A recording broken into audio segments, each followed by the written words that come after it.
إخوتي الكرام، حسن الظن بالله.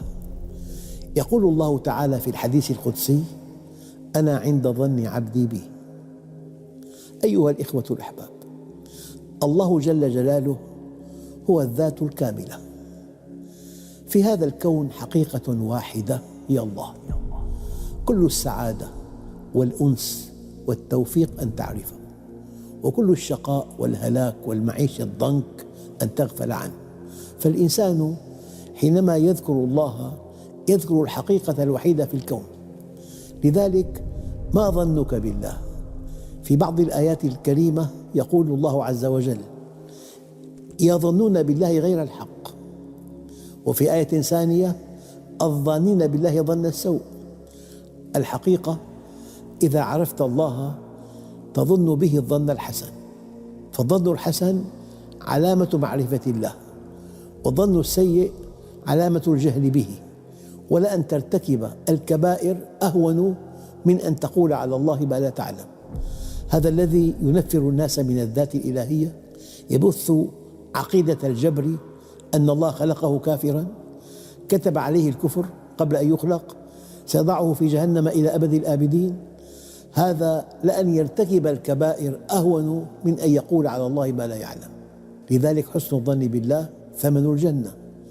حسن الظن بالله ثمن الجنة، وهو حقيقة. في علاقاتنا الاجتماعية قد تحسن الظن بإنسان ويكون على خلاف ذلك. أما فيما يتعلق بالذات الإلهية فحسن الظن بالله هو الحقيقة. أن تثق أن الله لا يتخلى عنك، ولا يتخلى عن المؤمنين، ولا يضيعهم، ولا يضيع عملهم. من حسن الظن بالله أن تعتقد أنه مستحيل وألف مستحيل أن تطيعه وتذل، أو أن تعصيه وتعز، أو أن تدع شيئا لله لا بد من أن تعوض عليه أضعاف مضاعفة. لذلك الله عز وجل: سبحانك إنه لا يذل من واليت ولا يعز من عاديت. أنا عند ظن عبدي بي. ظن به كما شئت، وكلما عرفته أحسنت الظن به، ووثقت به، وتوكلت عليه، وصدقت تطمينه.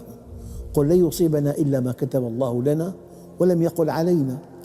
من أعجب العجب أن تعرفه ثم لا تحبه، ومن أعجب العجب أن تحبه ثم لا تطيعه.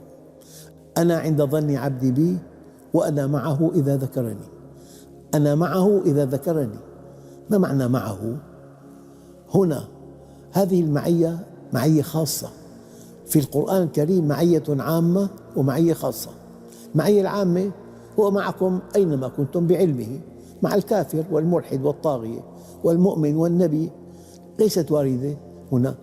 أما هنا المعية الخاصة: أنا معكم بالحفظ والتوفيق وبالتأييد والنصر. إذا كان الله معك خدمك عدوك مقهورا، وإذا كان الله عليك ليس معك تطاول عليك أقرب الناس إليك. الله جل جلاله على علوه وعظمته يتجاوب مع أي حركة تجاهه. إن صح التعبير، رد فعل الله عز وجل لمجرد أن تخطب وده في شيء ما، في صدقة، في ركعتين، في الصلوات، في كلمة طيبة، في تسبيح، تعظيم، أي تقرب إليه، ترى أن الله سبحانه وتعالى ألقى في قلبك السكينة والسعادة والطمأنينة ويسر لك الأمر. أنا عند ظن عبدي بي. كيف تظن الله عز وجل؟